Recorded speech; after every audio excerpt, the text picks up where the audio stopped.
사람이 혼절을 했다가 앰뷸런스로 이제 병원에 긴급하게 이송이 되게 되지요. 그러면 이송되는 과정이나 또한 병원에 도착을 하고 난 다음에 어떤 사고가 난 이후에 사람이 의식을 되찾게 됩니다.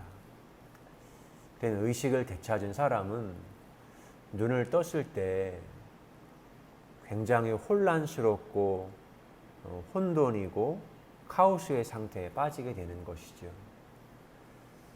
그리고는 자기와 눈이 마주치게 되어지면 그 사람에게 묻습니다. 여기가 어디예요? 그리고 내가 왜 이러고 있는 것이지요?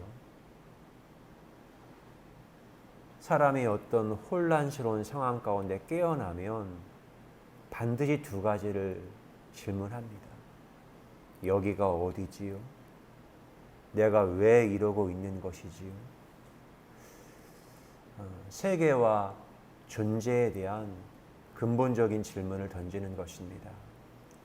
내가 살고 있는 세계가 어떤 것인지를 인식해야만이 내가 어떤 존재로 이 세계 가운데 표현할 수 있는지 사람이 생각하기 때문에 그렇습니다.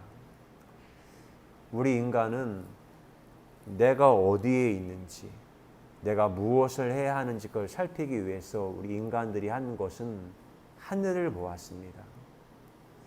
세종대왕과 그 장영실의 주인공 삼아서 만든 천문이라는 영화를 보면 세종이 꿈꾸던 나라는 홀로 뚜벅뚜벅 걸어가는 독립적인 나라를 세종이 꿈꾸었습니다.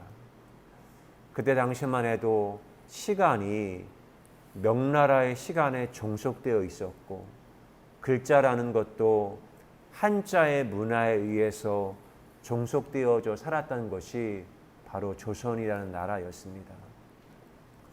그때 당시에 그 조선의 궁궐에서 세종대왕과 장영실이 하늘의 별자리를 보죠. 그때 장영실이 말합니다. 전하, 가장 저 빛나는 별이 전하시옵니다. 세종이 흐뭇한 미소를 지어요. 그리고는 말하지요. 영실아, 내 별은 어디에 있느냐? 제 별은 없사옵니다. 저같이 천한 것이 무슨 별이 있겠습니까? 야 이놈아, 가장 빛나는 별은 명나라 황제의 별이 아니더냐? 아닙니다. 가장 빛나는 별은 전하의 별이옵니다. 세종은 신하와 백성들이 자신을 주목하여 바라보는 것, 그것이 엄청난 부담이었습니다. 누군가가 오로지 나만을 바라보고 나를 주목하여 본다는 것은 좋은 것만이 아니에요. 그들의 힘과 에너지와 그 열망이 나를 향해서 바라보고 있으면 나 자신의 고유함을 상실해버리는 그런 위기 가운데 내가 처할 수 있다는 것입니다. 물질은 어느 한쪽이 일방적으로 에너지를 주거나 에너지를 받는 것이 아닙니다. 상호작용하는 만유인력의 법칙이 있지요. 세종은 신하들과 백성들이 자신을 바라봐요. 그때 세종은 질식할 것 같은, 숨통이 조여지는 것 같은 그런 고통과 아픔을 느끼고 있거든요. 그때 세종이 한 것은 밀실의 공간, 운둔의 시공간에 가서 밤하늘의 별을 바라보는 것이 세종이 바로 하늘에 접속하고 자신의 고유한 숨을 찾는 시간이었습니다. 영실이 말하죠. 노비이기에 저는 하늘을 볼 수 없었습니다. 위를 보면 야단 맞았지요. 그런데 별은 좋았습니다. 별은 나의 이야기를 들어주고 말을 걸어주는 것 같았습니다. 전하, 저는 별이 좋습니다. 저는 밤하늘의 별에 노크하며 그 별의 심장에 노크하며 프로포즈하고 있는 그 장영실의 마음이 느껴지더라고요. 저는 저의 인생에 이제 종교 생태계 종교인이 된 지 23년 차이거든요. 저는 4년 전에 전임 목회를 내려놓고 자영업의 생태계 이 더하임을 하면서 이곳으로 건너왔습니다. 저는 4년 전에 저의 전임 목회 인생은 완전히 산산조각나 버렸어요. 너무나 큰 고통이었지. 내 인생의 모든 것이었고 내 생명 같았던 것이 산산조각나 버렸어요. 어쩔 줄 몰랐지요. 근데 시간이 지나고 난 다음에 산산조각나게 깨었던 모든 것들이 하늘에 올라가서 하늘의 별자리가 되어져 있는 것을 저는 지금 경험하고 있습니다. BTS가 부른 Love Myself 그 노래 말이 이렇거든요. 눈을 뜬다 어둠 속 나 심장이 뛰는 소리 났을 때 마주본다 거울 속 너 겁먹은 눈빛 해묵은 질문. 어쩌면 누군가를 사랑하는 것보다 더 어려운 게 나 자신을 사랑하는 거야. 시작의 처음부터 끝의 마지막까지 해답은 오직 하나. 왜 자꾸만 감추려고만 해? 네 가면 속으로. 내 실수로 생긴 흉터까지 다 내 별자리인데. 내 실수로 생긴 흉터까지 다 내 별자리인데 내 숨, 내 걸어온 길 전부로 답해. 저는 그 가사가 제 마음을 뛰게 하더라고요. 내 실수로 생긴 흉터까지 내 별자리가 되었다라고 말해요. 여러분, 흉터는 보기 싫은 것이거든요. 근데 저는 그 흉터가 지금 이 시점에 돌이켜보니까 흉터가 아름다운 무늬가 되었음을 저는 노래하고 있습니다. 예전에 흉터가 그 고통, 감추고 싶은 것이 제 안에 내면화되었던 적이 있습니다. 흉터로 내면화되었을 때는 그것이 저의 열등감이었고 죄책감이었고 그러하게 저 자신은 한없이 초라해지는 저 자신의 모습을 발견했습니다. 그것을 감추고 싶어 세상에 가면을 쓰고 저 자신을 치장하고 연기를 하고 꼭두각시가 되어 춤을 추었던 것이 저 자신이었지요. 그런데 이제는 그 흉터가 저의 별자리가 되었어요. 여러분, 인생에 태어나면서 내가 누구인지, 내가 지금 어느 곳에 서 있는지 아는 것은 별자리를 바라보게 될 때, 하늘을 보게 될 때 내가 지금 어느 시간과 어느 공간, 어떤 자전의 시간과 공전의 시간을 살고 있는지는 별자리를 찾고 별을 보게 될 때 사람은 나의 시간과 정체성을 인식하게 됩니다. 저는 저 자신에게 그 흉터가 별자리가 되는 그 순간에 저의 인생에 빅뱅이 일어났어요. 빅뱅이라는 것은 대폭발이고 우주의 처음 시간을 의미하거든요. 빅뱅이 일어나면 시간과 공간이 새롭게 질서가 재편이 돼요. 과거에 있었던 구조는 다 무너지고 새로운 패러다임이 나에게 형성이 되어집니다. 그리고 나는 새로운 시간과 새로운 공간을 할 수 있는 거예요. 흉터가 별자리가 되었기 때문에 그렇습니다. 여러분, 지금 2021년 이 시점에 지금 전 세계는 그 코로나 팬데믹 이 상황을 모두가 다 경험하고 있습니다. 우리 눈에 보이지 않는 미세한 세균과 진짜 3차 세계대전 전쟁을 치르는 것 같은 그 전쟁을 우리가 치르고 있잖아요.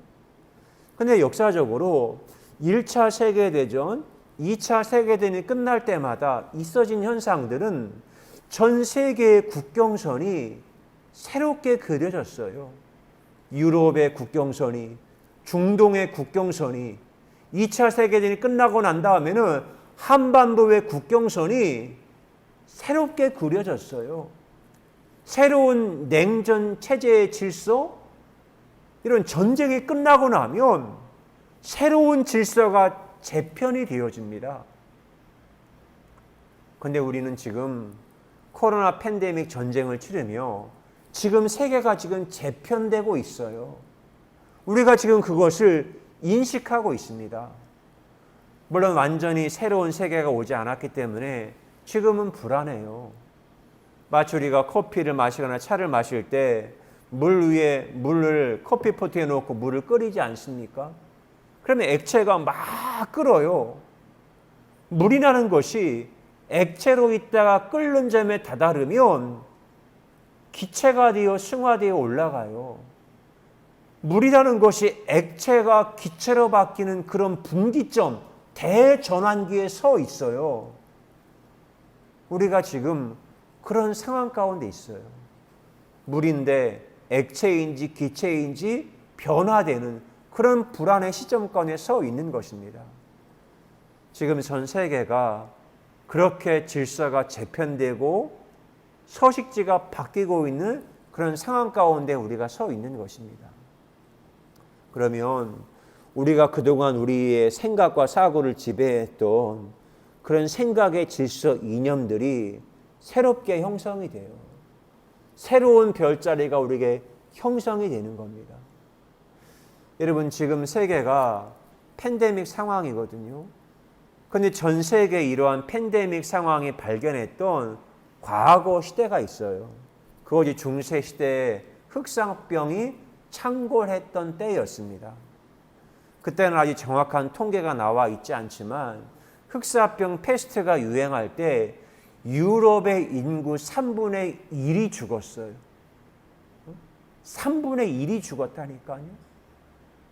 사람이 죽으니 노동자 임금이 상승하고 영주는 기득권을 지킬 수가 없었지요.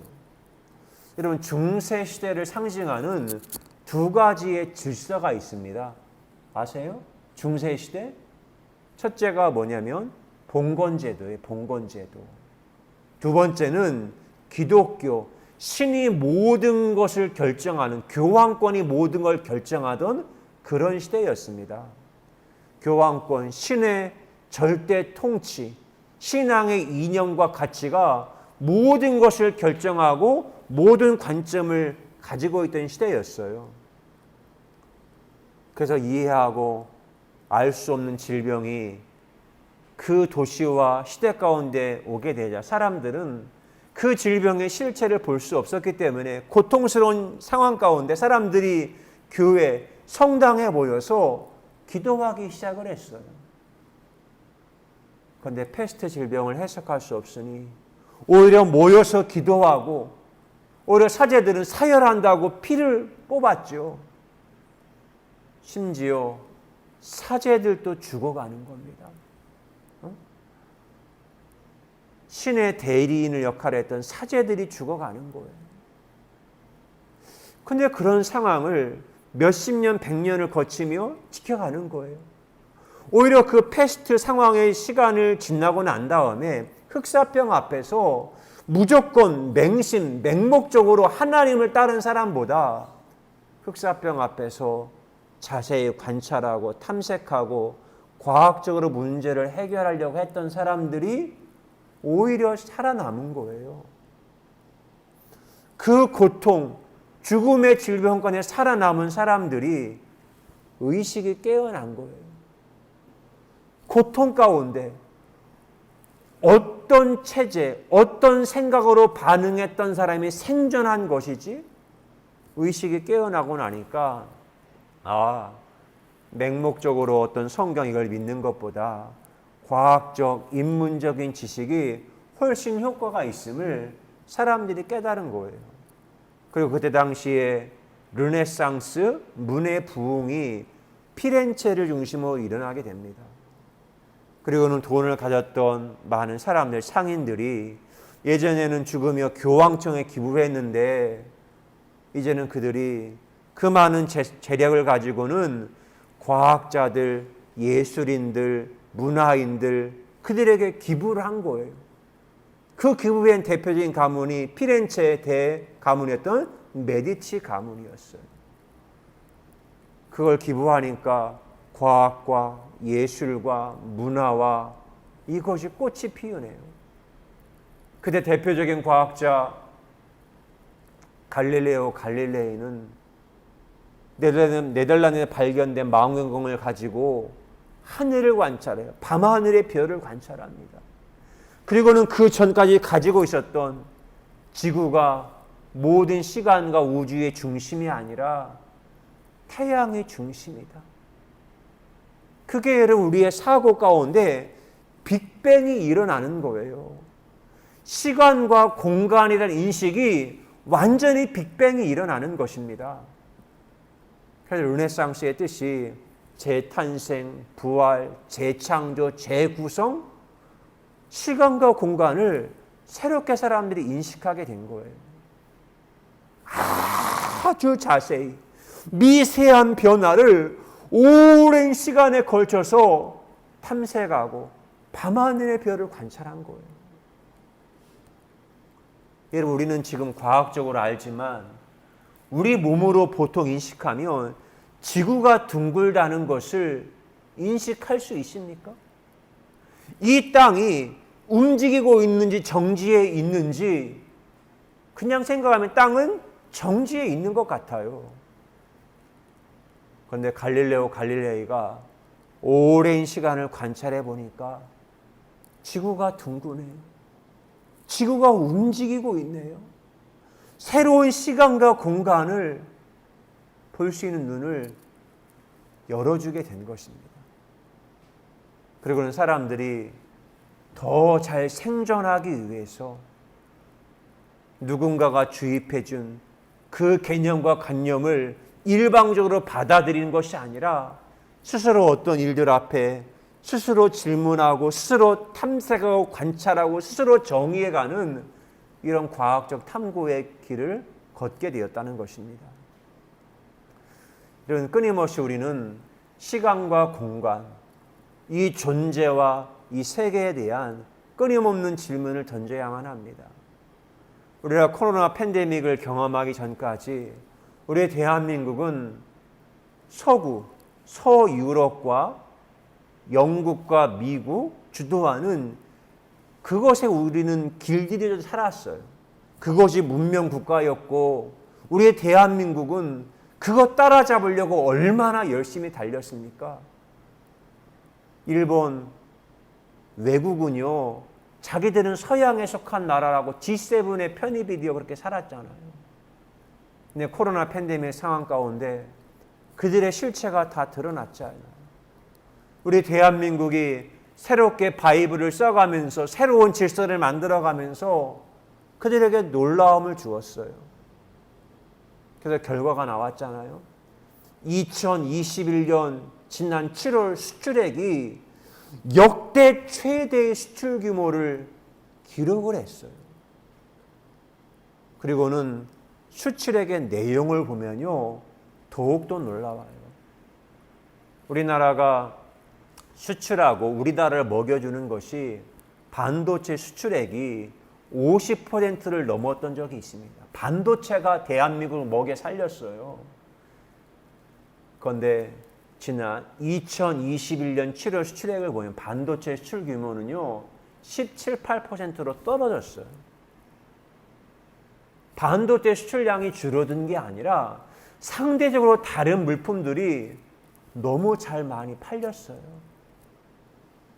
그리고 수출 규모 5대, 4대 품목을 뛰어넘어서 그 다음에 새로 들어온 것이 바이오 제품, 제2차 전지, 그 전지 충전하는 거, 그리고 화장품, 농수산물.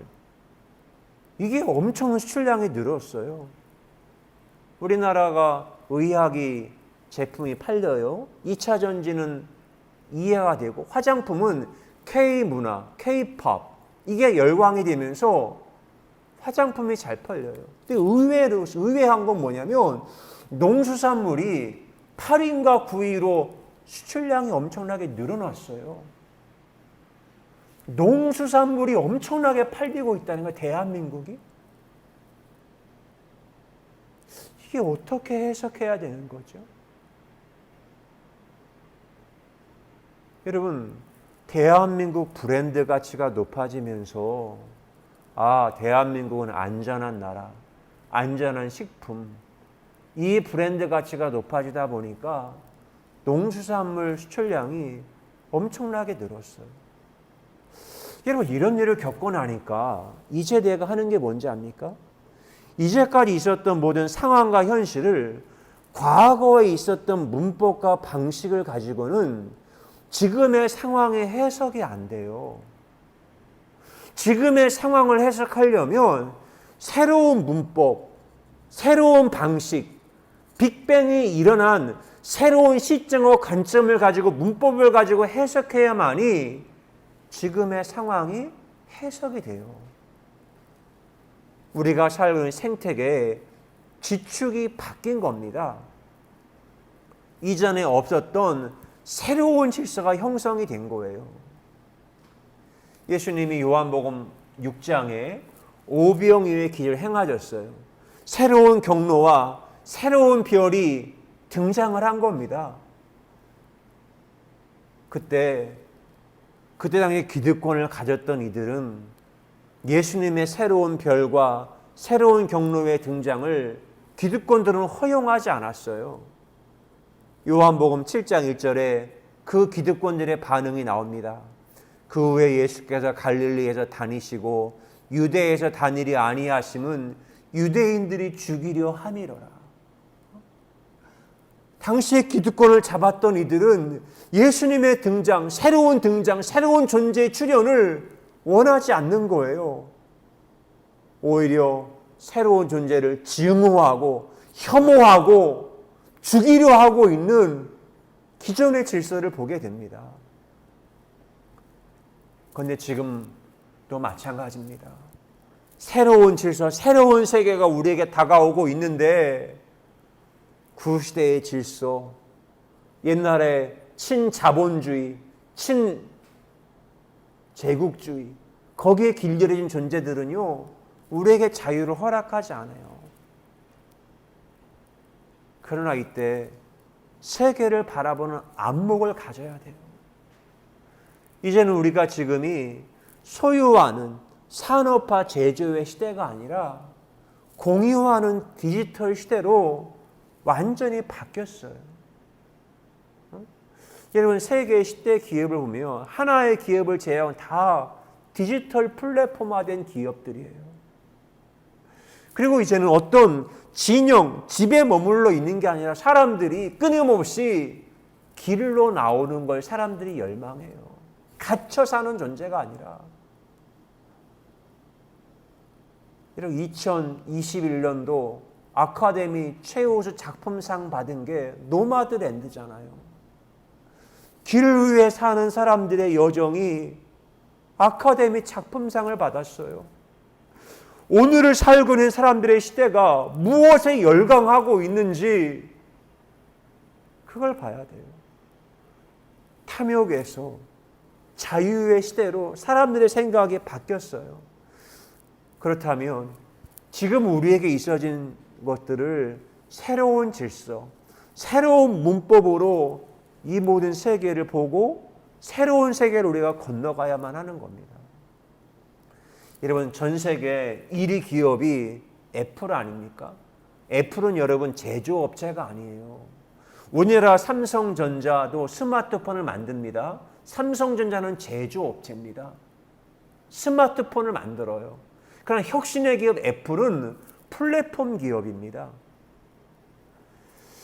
여러분, 2007년도에 스티브 잡스가 아이폰을 출시를 했죠. 혁신적인 제품, 기존에 없던 제품을 만들었어요. 그것을 여러분 제가 겪은 것으로 이야기를 할게요. 여러분, 제가 맨 처음에 만들어요. 저는 지금은 저도 아이폰을 씁니다. 그러나 저는 맨 처음에는 아이폰이 아닌 안드로이드 폰, 삼성, 그 비슷한 그 폰을 썼습니다. 쓰지 않던 폰을 쓰다가 보니까 문제가 생겨요. 오류가 발생을 해요. 그리고 제가 그동안 노트북, 컴퓨터 쓸 때 제가 노트북을 잘 못 따라서 그러는지 쓰다가 보면 새로운 프로그램을 계속 쓰다가 보면 노트북이 버벅이 돼요. 프로그램에 오류가 생겨요. 오류가 생기면 프로그램을 새롭게 구동하기 위해서는 다시 공장 초기화 리셋을 해야만 하는 겁니다. 근데 폰을 만들었는데 하다가 보면 어떤 일이 생기냐면 삼성이나 안드로이드는 만든 다음에 1년, 2년이 지나면 프로그래밍 업데이트를 해줘야 되거든요. 스마트폰에는 수없이 많은 어플들이 있어요. 인터넷이 있고 거기에 고객이 접속하다가 보면 새로운 생태계, 새로운 어떤 연결, 융합이 되면서 문제가 생긴 겁니다. 새로운 생명체와 접속, 비트의 세계에 접속한 문제가 생기면 프로그램에 오류가 생기거든요. 그러면 그걸 만드는 프로그램 체제, 구글, 삼성 여기서 업데이트를 해주어야만이 버벅대지 않습니다. 근데 삼성이나 구글에서 하는 일이 어떤 거냐면 업데이트를 하지 않아요. 한 1년이 지나고 난 다음에 그 의미는 과거 폰 버리고 이제 2년 지나시면 쓸 만큼 썼으니까 새로운 폰을 사라는 거예요. 그런데 애플은 다르더라고요. 지금도 쓰지만 5년, 6년 된 폰도 지금도 쓰는 것도 있어요.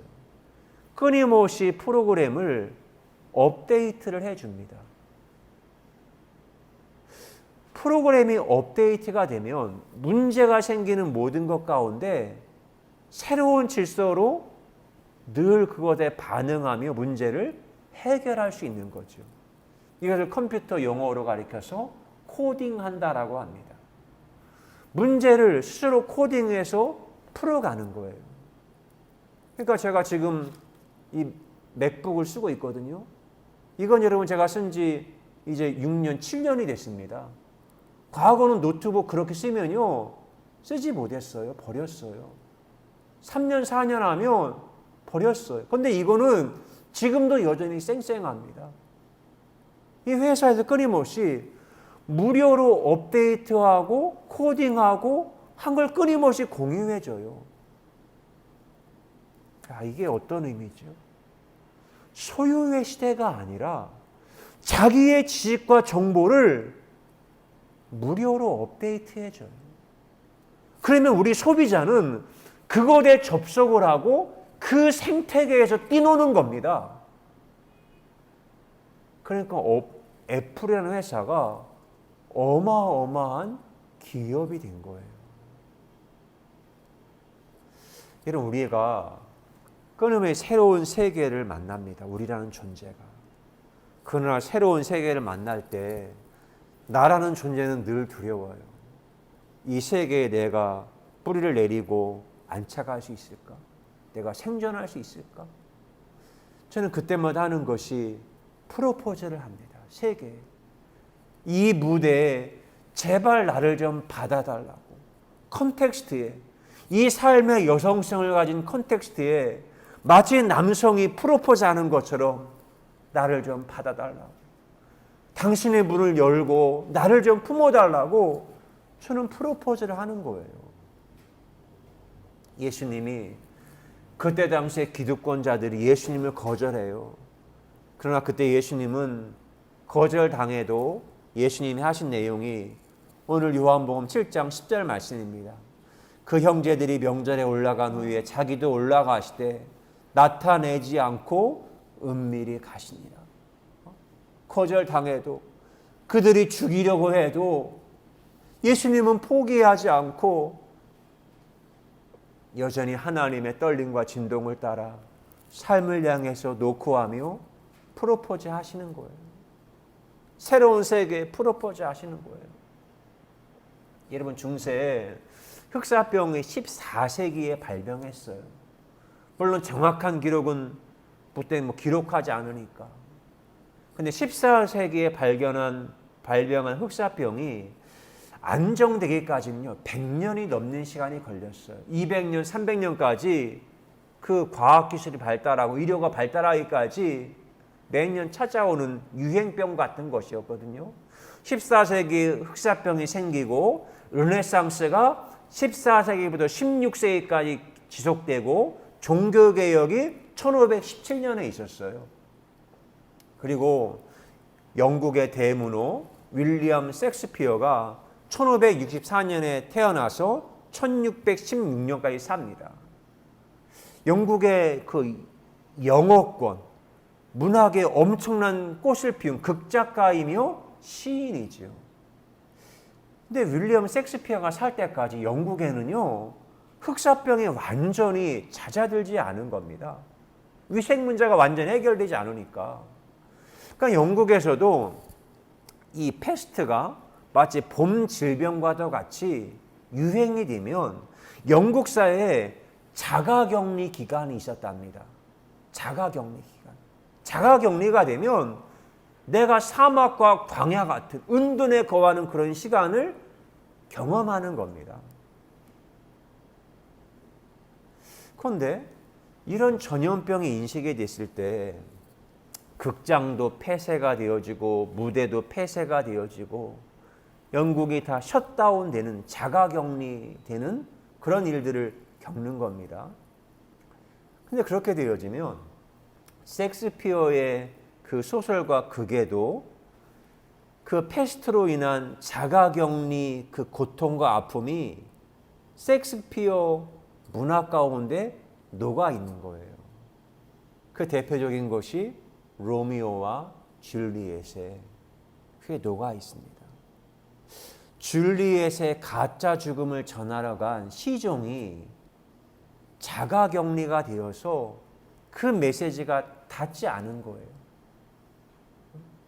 줄리엣의 가짜 죽음이거든요. 가짜 죽음을 전하러 가는데 줄리엣이 진짜 죽었다라고 착각한 로미오예요. 왜? 시종이 자가격리를 들어가서. 근데 그것으로 인해서 로미오가 자결을 합니다. 그 두 사람의 비극적인 결말이 패스트 때문이에요. 비극적인 결말이가 지극히 상식적인, 현실적인 이유. 패스트로 인한 자가격리로 인해서 죽게 된 거예요. 그러니까 어떤 예술품, 스토리가 만들어진다는 것은 그 시대의 맥락과 상황이 다 거기에 녹아져 있는 거예요. 근데 패스트라는 비극적인 사건으로 자가격리가 되었고 셰익스피어의 문학은요, 그 자가격리가 되는 기간 동안에 셰익스피어의 문학이 위대한 탄생을 하고 꽃을 피웠다는 겁니다. 아, 그렇구나. 이들의 비극적인 사건과 고통이 위대한 예술의 꽃을 피웠구나. 저도 제가 여행을 했잖아요. 2년 전에 해남 노구당에 갔다가 공제 윤두서, 유배되었던 자기 고향으로 갔던 곳이에요. 제가 예산 추사고택을 갔습니다. 김정희가 추사의 꽃을 피운 것은 제주도로 유배되고 권력에서 밀려났을 때, 자가격리 됐을 때, 유배됐을 때 그 꽃이 피웠어요. 강화교동? 거긴 유배지들입니다. 거기 갔을 때 저는 노래를 지어요. 제가 우리나라 문학가를 만나거든요. 토지를 만든 박경리 선생. 그분이 국가 권력에 의해서 이념의 전쟁 가운데 남편이 죽고 아들이 죽고 사위도 죽을 것 같은 위기 가운데 토지라는 대하 소설이 잉태를 해요. 제가 좋아하는 김금희 작가, 인천에서 태어나서 인현동 화재 사건에 58명의 자기 친구 같은 사람이 다 죽어갔어요.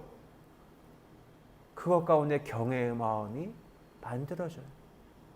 은희경 작가, 자기가 살았던 이 세상에 완전 기울어진, 축이 기울어진 부조리하고 거짓된 판인 것 같아요. 그런데 그곳에서 작가의 꽃이 피어요. 조정래 선생님, 이념의 아픔과 고통 가운데 그는 법원에서 판결을 받아야만 했어요. 근데 그런 가운데 태백산맥, 한강, 아리랑 이런 어마어마한 문화예술이 꽃을 피웠네요.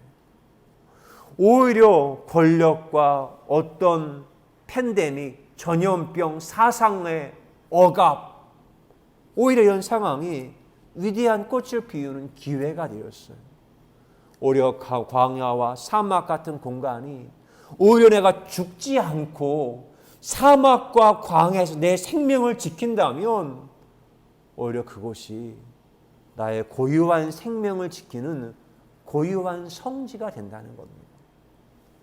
저 자신이 자영업을 하면서 그러했습니다. 지난주에 여름 휴가를 다녀왔어요. 여름 휴가를 하며 여전히 파주를 가보니까 임진강에 가니까 그것도 경계더라고요.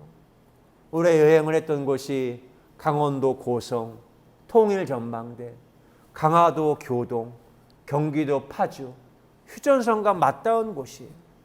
한양 성곽을 둘러보면서 마음의 요동을 따라 시를 졌습니다. 근데 그 경계에는 영감이 있고 예수로는 꽃이 피우는 게 있더라고요. 그리고 때마침 올림픽 기간 아닙니까?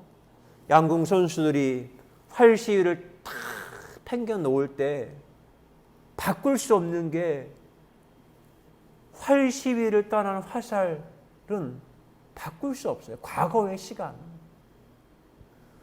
그리고 그 활이 춤을 추듯 출렁출렁거리며 가는 거예요. 그걸 생각하며 시 한 편을 썼습니다. 아톰의 노래. 하늘과 땅이 만나 씨알이 좋은 밭을 만나 파동이 입자의 옷을 입고 떨고 있네. 전자의 빈자리 산소의 짝짓기 울음에 수소가 다가오니 물이 되어 춤을 추고 규소를 만나니 유리 되어 안도하네. 이미 떠나버린 과거의 화살 바람길 가르며 예측할 수 없는 출렁출렁 흔들림에 일장의 미늘에 걸려 내달리니 멀미나고 시차 적응 안 되네. 그 무엇에도 끌리지 않는 헬륨 맥락의 지진이 일어나도 모두의 일부가 되어 고요한 평온의 숨을 쉬지. 손을 떠난 길을 잃은 화살 편집하는 시간여행 어느새 맥락의 오선지에 걸린 화살이 숨을 쉬니 지금 여기 경계마다 걸려있는 화살 그대 숨을 만나 입맞춤하네. 기도합니다. 좋으신 하나님 감사합니다. 인생의 삶이 오늘의 상황 앞에 나와 다른 존재들 앞에서 내 영혼이 버벅거리며 프로그래밍을 하지 못하는 그 상황에 처했습니다. 그러나 주님, 이제는 내 삶을 하나님과 접속하여 스스로 코딩하고 이 시대와 맥락에 맞게 업데이트해서 그 어떤 상황을 만나도 어려움을 만나도 광야에서 모세와 다윗이 스스로 코딩하며 하나님을 찬양했듯 우리들도 이 사막과 광야에서 하나님과 함께 춤을 추는 우리의 믿음 예배자가 되도록 하나님이 축복해 주신 것 감사합니다. 사랑합니다. 예수 그리스도의 이름으로 기도드리옵나이다. 아멘. 우리가 만나는 환경, 컨텍스트, 그 상황은 날마다 달라지고 있습니다. 이 세상에는 새로운 존재, 새로운 생명들이 끊임없이 혁신되어지며 낯선 존재들이 내게 마주침으로 다가올 때 있습니다. 그때 내가 익숙했던 과거의 세계, 문명 세계로 도망하는 것이 아니라 이 길 위에서 고유한 나 자신의 춤을 추며 나가는 것입니다. 외부의 어떤 힘들이 나를 짓누르고 나를 꼭두각시로 만들려고 하는 그런 것들이 있습니다.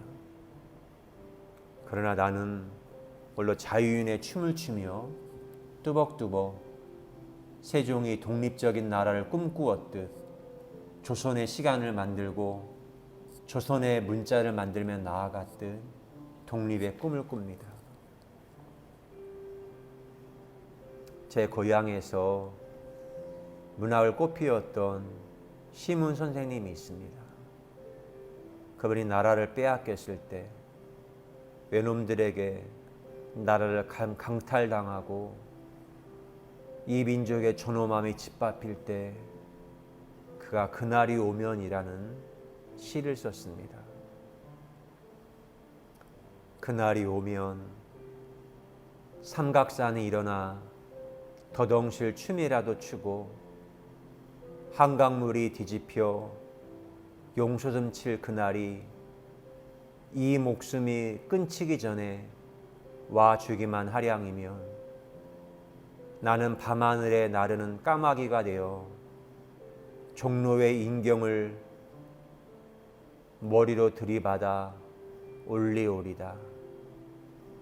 두개골은 깨어져 산산조각이 나도 기뻐서 죽사오매 오히려 무슨 한이 남으오리이까. 그는 자신의 머리로 종로의 종을 들이받아서 해방과 광복의 종소리를 울리고 싶었습니다. 자신의 두개골이 산산조각 나도 그것은 기쁜 죽음이었다라고 시문은 노래합니다. 우리 인간은 그렇게 존엄한 존재입니다. 억압받음이 아니라 사랑을 위해서 자유를 꿈꾸는 존재입니다. 오 하나님, 그러한 삶에 기여하기 원합니다. 인간의 인간다운 삶을 위해서 문학이 필요하고 인간의 인간다운 삶을 위해 기독교와 복음이 필요하듯 하나님 억압받는 것이 아니라 인간들이 그 안에 내재된 하나님의 고유한 영생의 꽃을 피워 우리가 모든 존재 가운데 하나님의 영광을 보는 그 자유의 날, 사자와 어린 양이 함께 뛰놀고 어린아이가 독사골에 손을 넣어도 물지 않는 그 평화의 나라, 어떤 혐오와 증오와 차별이 없는 그 나라를 꿈꿉니다. 오 하나님, 그 일에 성찬교회가 쓰임받게 하시고 더하임과 우리가 하나님의 나라 독립군이 되어 이 땅에 해방의 노래, 광복의 노래 부를 수 있도록 주님이 축복해 주옵소서. 오 하나님, 이번 한 주 8.15 광복절이 있습니다. 우리가 빛을 잃은 고통이 얼마나 큰지를 깨달아 알았기에 하나님, 우리가 늘 광복의 노래, 기쁨의 노래 부르며 나아가는 우리의 삶이 되게 하여 주옵소서. 감사합니다. 사랑합니다. 이젠 우리의 생명이신 예수 그리스도의 은혜와 하나님 아버지의 크고 놀라우신 사랑하심과 성령님의 감화 감동 위로 교통하심의 역사가 하나님을 예배한 사랑하는 모든 주의 자녀들 위해 영원히 함께 하시기를 간절히 축원하옵나이다. 아멘.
아멘.